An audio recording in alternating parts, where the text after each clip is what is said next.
Hey guys, welcome back to my channel. My name is Mr. Sulkowski, Mr. Josh for short. I teach AP European History, AP World History. I've taught for about 7 years now in history, different history courses and so forth. Today I'm going to be doing the second part of AP Euro Quarter 1 crash course kind of review with a PowerPoint that I made. If you want the PowerPoint, you can find the link below. Um, to obtain the PowerPoint. And again, if you like the channel, like and subscribe, all that jazz, right? Jazz hands, right? All right, so we left off talking about the ideas of Martin Luther, and I'm going to be kind of covering just the major players to know about for the Protestant Reformation, not the fact, all the little backstories behind them, okay? So one of the things to know about the Protestant Reformation in Europe, in AP European history, is that it really takes wind. It becomes really popular after Henry VIII has a problem. Now you guys know Henry VIII, the six wives kind of thing. Prior to the Protestant Reformation and England becoming a Protestant country, he actually was a staunch Catholic. Okay, so his backstory is kind of interesting to think about it that way. But his whole issue with the Catholic Church is that as time goes on, someone that has everything, such as King Henry, wants a male heir. And that's when being a Catholic is going to go against something of his own wanting, right? Because he can't get a divorce. Now, that's all kind of unfolding as he goes on further.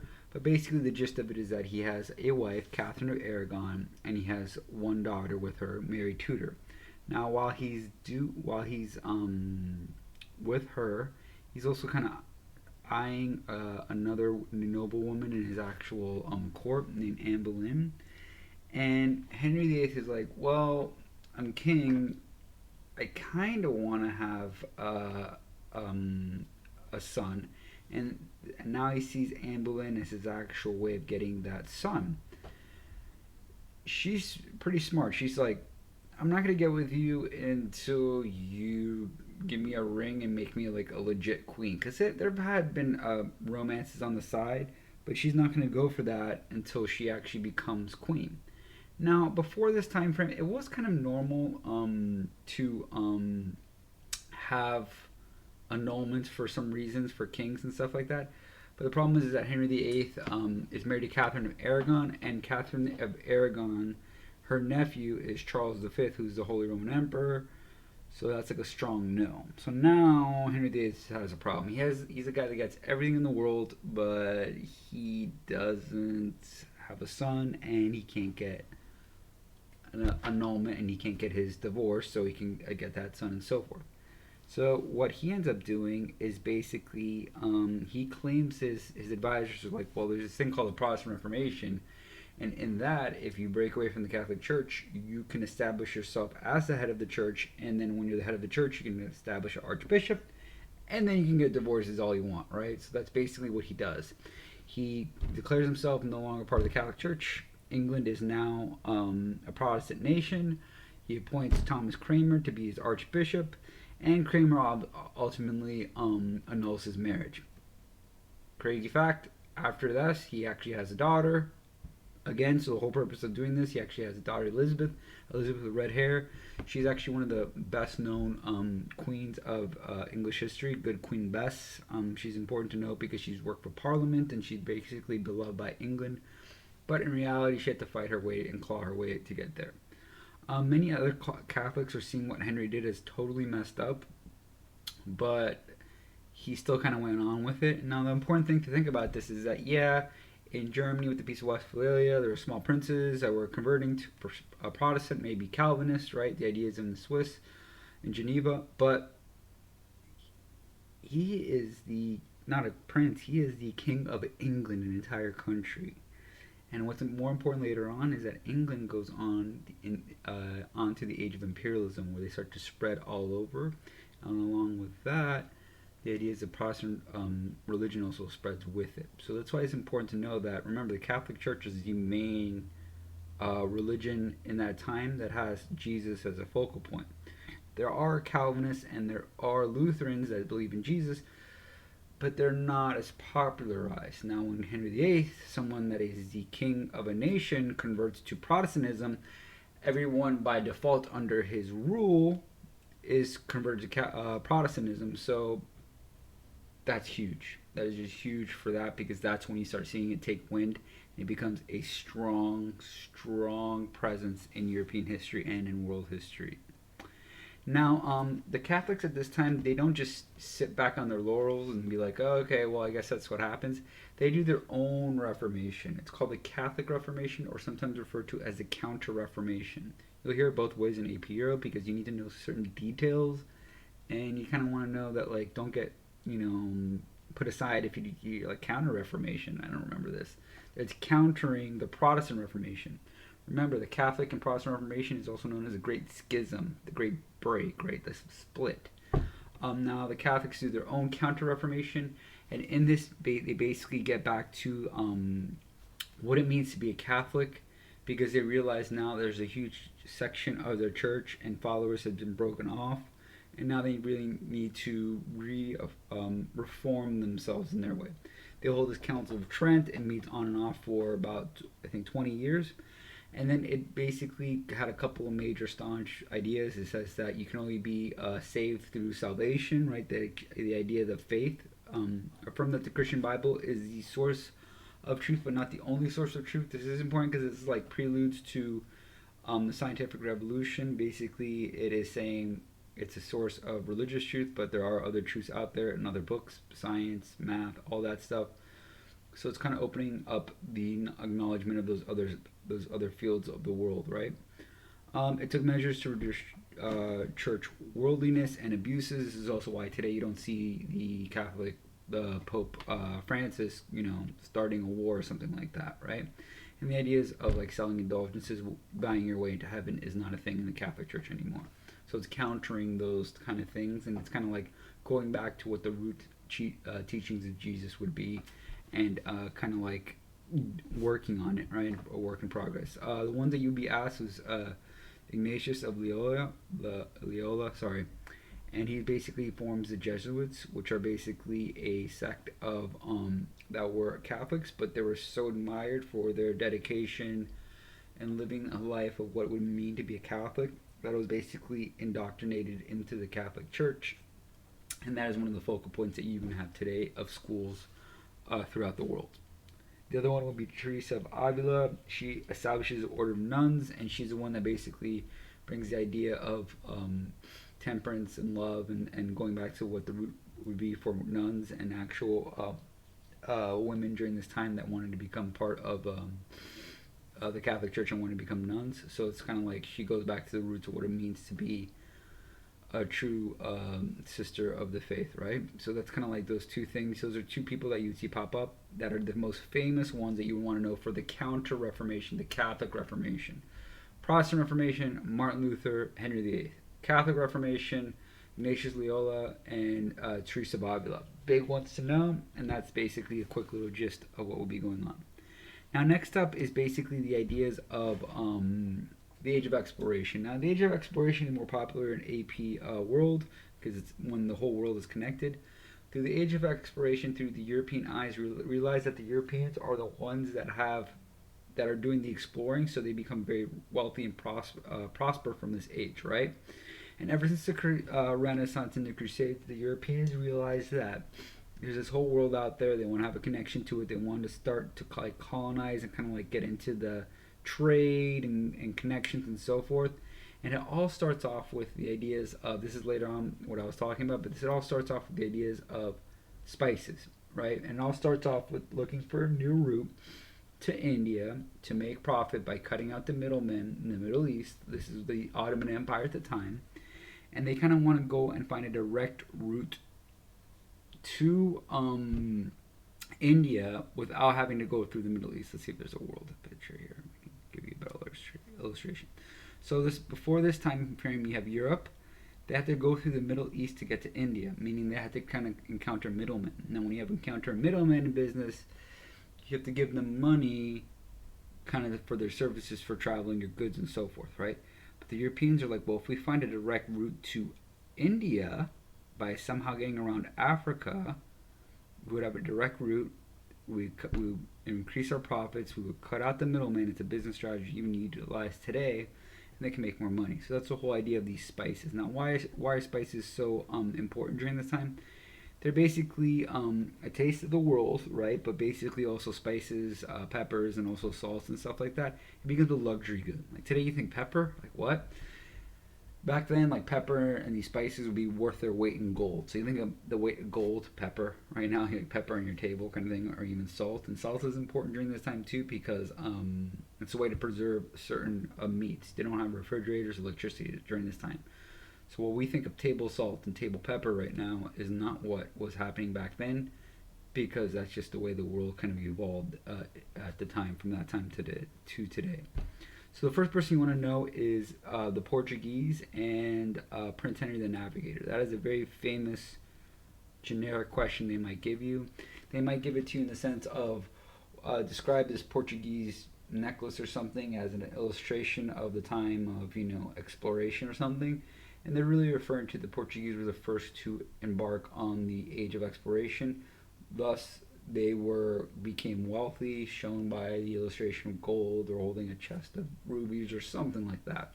So that's what they're really going to be alluding to. That's how your questions are going to be phrased. They're not going to be like, what was the first country to start at the age of exploration? And it's not going to be like Portugal, Germany, Greece, or whatever. It's going to be phrased like how I kind of phrased it before this time. They're going to give you some sort of way of talking about it, and then you need to be deducing of what really is the root idea behind it. And historically speaking, if you're a historian, how would you interpret that question? So Prince Henry the Navigator started the age of exploration. He started basically to look around Portugal, and he basically did this for a couple of reasons. First, he was wanting to convert Africans to Christianity, missionary work for under his religion, and also he wanted to link Africa because he believed there was a great amount of resources there. Ultimately, he wanted an easier route to Asia by somehow cutting around Africa by getting to India in that map that I showed you. They don't know how big Africa is at this time, right? They don't know the ideas of distances. It's not like Google Maps and stuff like that, but as they're starting to explore their area and then the coast of Africa, they're mapping out certain things. We have cartographers that are basically creating the first Google Maps that you would like to think. You have the astrolabe, you have the ideas of compasses and so forth. Compasses utilized by the Chinese. This is basically important for humanity because this is basically the first ideas of mapping out Africa, and then these processes are still utilized in more technical ways today, but basically encountering something different and then mapping it out and then figuring it out by actual geography, topography, and all that stuff that we use for today. Again, if you like the video, like and subscribe. If hopefully it's helpful for some ideas and stuff like that in a generic run through. I'm not going through every little specific detail, but I'm going to tell you the stuff that pops out that you might get in AP Europe.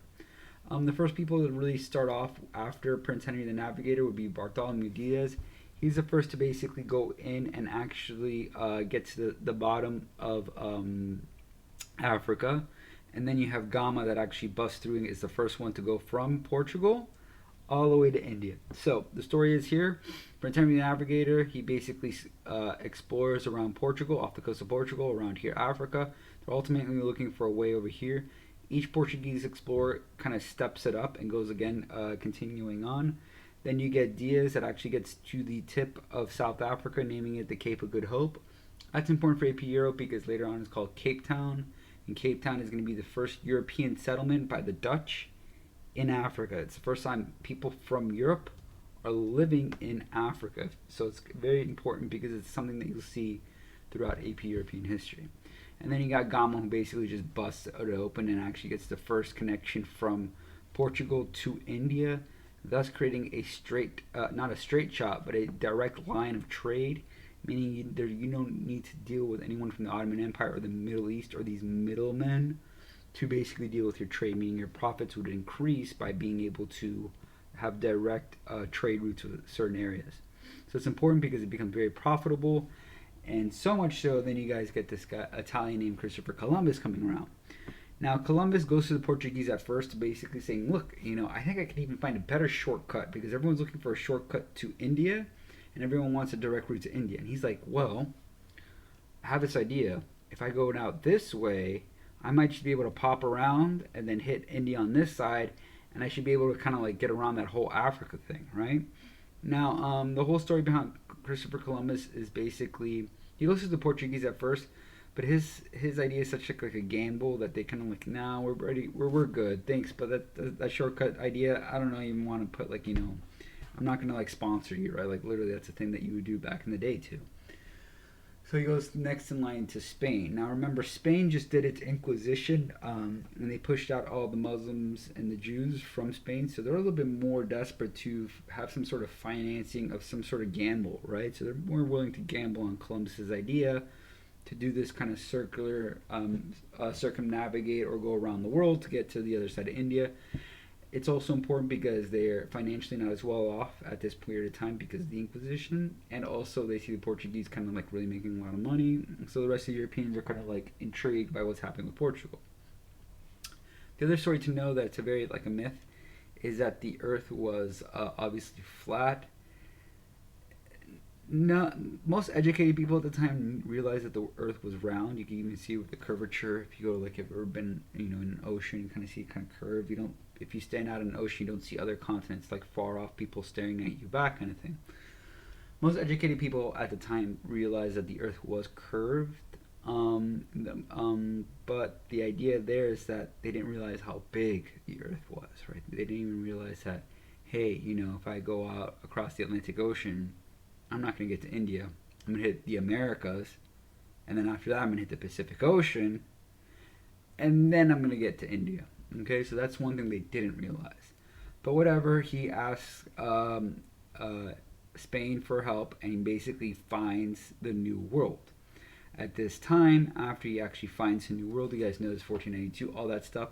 There's an important concept to realize with Columbus, though. So there's pre-Columbian Americas, and that means the time before Columbus founded the Americas. Now, you can't find something that people are already living there, but it's important because it literally calls the link between the Old World, which would be Europe, and the New World, which would be the Americas. And that's basically important to realize that pre-Columbian means the pre-Columbus time of connecting those two sides of the world. And there were others like Leif Erikson that had found the New World, but after Columbus's connection, it's never disconnected again. So it's important to realize that it's called pre-Columbian even still, because of the idea that these two worlds connected and they never disconnected till today, kind of thing, right? So the New World is found, and basically there's a skirmish between who gets what. So this is when the Portuguese are involved in the Age of Exploration, and the Spanish are involved. To stop this, the competition going further, Ferdinand Isabel asked the Pope at the time basically to help them split it up, and they create the line of demarcation, and they agree to this in the Treaty of Tordesillas. Now this is important because this is not, they don't realize how big the Americas are too. But you can think of modern day Brazil speaks Portuguese, and the rest of the South America gets speaks Spanish. So you can kind of see it even here with the breaking of that. After this, the cartographer, a German cartographer, actually looks at this guy's journal entries of America, named Amerigo Vespucci, and then thus he gives us the name Americas. This is off of America's journal entries, right? It's a very interesting fact going forward.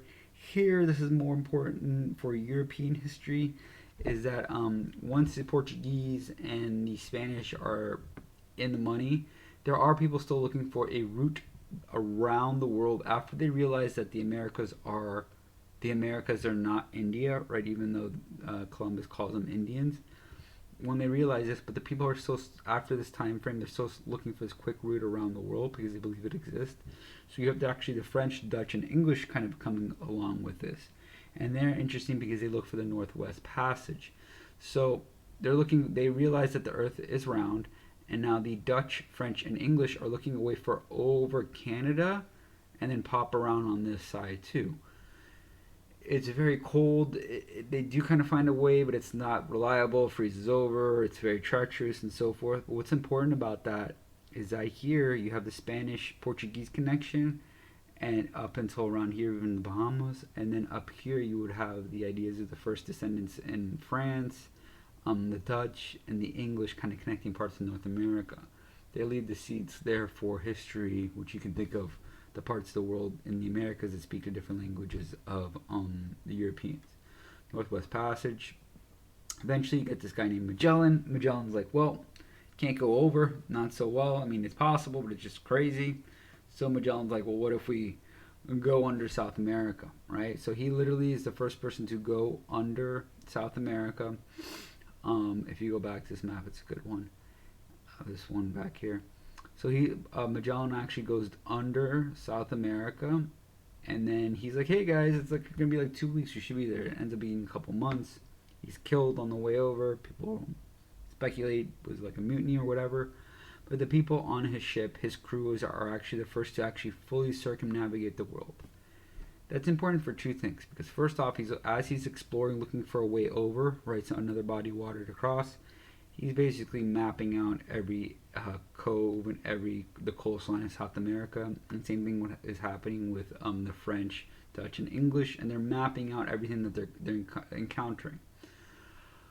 The second is that once this crew actually circumnavigates the world, the picture of the world is fully realized by the Europeans, and they have a grasp now of the whole world. Right, it's the first time in human history it's been recorded that someone has fully traveled around the world. Now it might have happened before, but this time is actually recorded, and it's important because now humanity has kind of encompassed the globe, and now the world has changed forever after that point.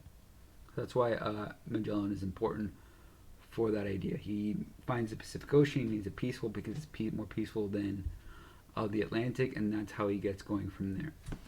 Now, once the Europeans have pretty much find the New World, they're established with it. In AP World, you'd be kind of like talking more about that. Here in AP Euro, you're going to talk about how this new land basically changes the dynamics in Europe, and the way it changes the dynamics in Europe is the power struggle at first to kind of finding these new areas, but then the lucrative business of finding a new area with new goods, new types of food, new types of products, all this different stuff facilitates the Europeans. Also, the gold and silver that are found with the empires of the Inca and the mines and so forth is also utilized coming back, meaning Europe becomes very, very financially wealthy after this time because this new influx of goods and services, and on top of it, the new types of food that they get actually is introduced into the European diet, so their lives are actually improved by these types of findings. The actual trade network that's basically created after a while, and is called the Triangular Trade Network, and this is the connection between Europe, the west coast of Africa, and the Caribbean, and it goes back to Europe. Excuse me. So the whole point of the Triangular Trade Network is to know that basically Europeans bring manufactured goods to the coast of Africa. They trade those manufactured goods. Guns is one of the major ones here, weapons. They trade those goods, those manufactured goods, to fully created good for actual African slaves. Okay? And then these slaves are taken into captivity against their will. They're brought, and then that's just the first part of this journey for these slaves. Is that if you fight against them in your local areas, they would kill you, okay? And then they would march you miles. You might not even survive the march to the coast. You were kept in pens here on the coast. Then you were traded like an animal, and then you were put onto a ship. Then this is the beginning of your journey. You might not even make it that far. Then you'd be crammed into a ship with more numbers in there because they thought the more numbers, the more in the ship, a lot of them will die. So then hopefully we can get most of them over. About 40% of the people, 50% of the people on these voyages didn't even make it over to the New World. Then when they get to the New World, they're forced into slavery there. Okay, so this is something to not take lightly in any history course. But it's important to know that they were brought over in something called the Middle Passage, and against their will.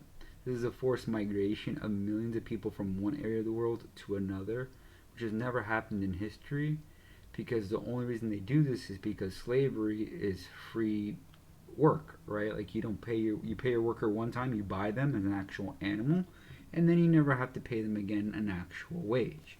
You have to feed them and clothe them, but other than that, basically they're your property, which is messed up, to do what you want to do. So that's referred to as a Middle Passage.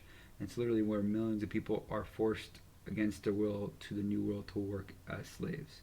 They're traded here in the New World for raw materials, And then those raw materials are brought back to Europe, and they're made into stuff. They're utilized stuff, molasses, and then later on tobacco, and then cotton, and so forth. And then that cycle continues for hundreds of years. And through hundreds of years, people are taken from one area of the world to another against their will for free labor.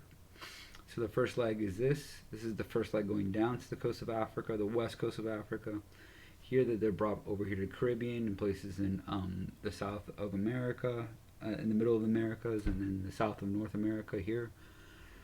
And then the final leg of the trade is basically they brought raw goods. They're traded for raw goods here, things like sugar and molasses that's grown here in the New World, and then brought over to Europe. And then that cycle continues. Okay. In the AP world, you'll be getting more into the ideas of this forced migration, the issues of the treatment of the natives by the Europeans, and so forth. In AP AP European history, it's more the focus of the lucrative business side of it, of not the business side, but how it affects the Europeans by doing these practices to these people, and this new influx of goods coming in. Now Europe expands actually into Africa also. You have Dutch migrants going to the south of Africa. They built this place called Cape Town, and it's the first European settlement in another country. Now, it's only because they want to be able to have a connection to India.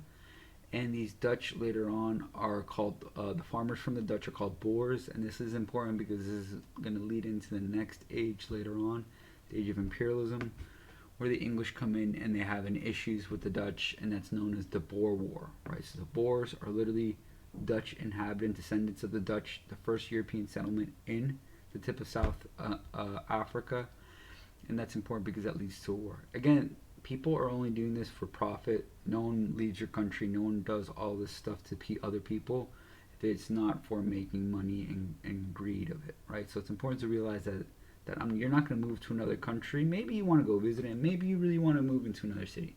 But most of the time, you're not going to have millions of people from one area of the world going somewhere else unless there's a reason. And usually the reason for any type of migration is basically survival, right, or economic profit. And those are the things that kind of like equate these movements of Europeans throughout this time. It's also important to note that the Dutch were Calvinists, meaning they were basically, the idea is that they thought that they were sent by God. They had the God on their side to purposely do this and move into someone else's country and kind of create that kind of settlement there. What's important about the Dutch, and this is one thing for AP Euro you are gonna get somewhere, I can't stress it enough, is this Dutch East India Company. The Netherlands or the Dutch are the first ones to create a company.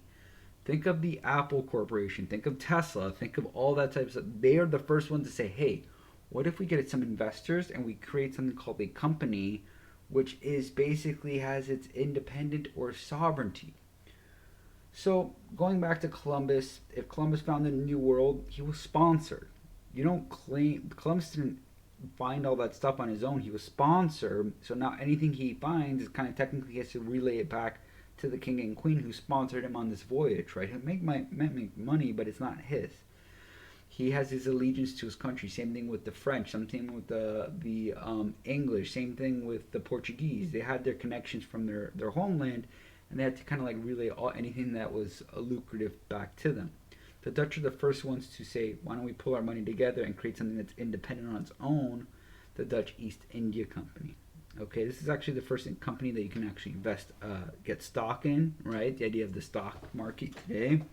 And it's important because they become very, very wealthy and very, very financially successful with this idea of a company, the Dutch East India Company. It's also important because a company is sovereign. It doesn't owe its allegiance anywhere. It can move anywhere it wants. And in AP Euro, they would ask you, explain what country was at its height during the 1700s of economics, and then you might think, England might pop in there and Spain, but they wouldn't label it. They're probably implying the idea of the Dutch or the Netherlands as the financial breadwinner of this time going forward, and it's one of those things that you'll see pop up. So make sure that if you see the Dutch in a territory, the idea of the stock, the Dutch East India Company, the sovereignty of that, or the power of financial gains during this period of time, they would be the ones that would make a lot of money in Europe at this time, becoming very profitable with the creation of the first company. Okay, so it's kind of weird how they would put it, but they might put like Germany, the Netherlands, France, and maybe like England or something like that. And then it would say like which one during this time probably made the most economic gains, and then they might say something like the 1700s, around that time, early 1700s, and they're really referring to the Dutch East India Company and the idea of the Netherlands there. It's one of those tricky ones. You might give you a journal entry or a picture, something like that, or a boat or something, or a Dutch flag. So be on the lookout for something like that. Because most of the time, innately, you're gonna go to like the English or something like that. Okay. Um, Other than that, this is gonna be the first. What is this? The second part of. Sorry, the third part of the actual review. I'll finish this off next one. Hopefully you like this video. Like and subscribe, all that jazz hands, and I'll get back to you soon with this. All right. Thank you for watching, guys, and have a good day.